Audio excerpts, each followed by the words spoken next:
3 biggest mistakes I made as a young tennis coach. Number 1, believing in repetition.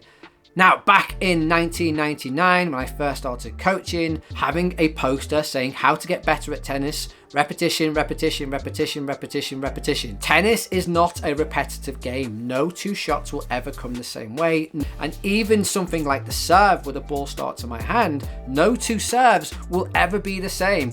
Therefore, repetition is a backwards way of thinking. Players do not need repetition. They need what we call repetition without repetition. Getting the same outcome, but finding multiple different ways to do it. Mistake number 2 was demonstrations. I truly believed I was an expert tennis coach. I had all the knowledge, the qualifications, the success with some players as well. Therefore, every single lesson, I would show my players the perfect way how to hit a forehand based on biomechanical principles or just copying successful tennis players. What I failed to understand was every single human being is unique. We have player or person constraints. How I hit my forehand will be different to you. Tiafoe's forehand is different to Medvedev. Therefore, there's no one way in which we hit the ball. Every single player is unique. They find their own movement solutions. Yes, there are commonalities between the two. Things like the racket path, the angle, or the speed. But how the player achieves those 3 things is completely unique to them. No longer do I teach a model-based approach. No longer do I show demonstrations, because how I hit the ball is completely different to you. Number 3, talking too much. Again, I was the expert. People were paying me money for my lessons, whether that be a parent or a player. I felt a peer pressure.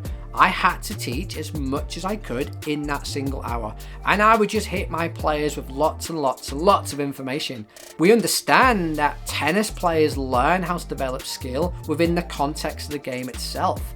By talking and giving the players the answers were only from my own unique perspective. The players see the world differently to me. They'll make different decisions and they'll solve different problems as well.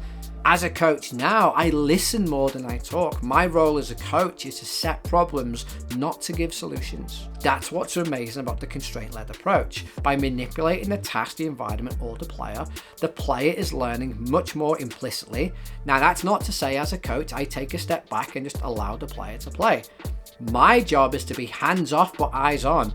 I have to manipulate the constraints to ensure the player is moving towards suitable solutions. So there you have it, my 3 biggest mistakes as a tennis coach.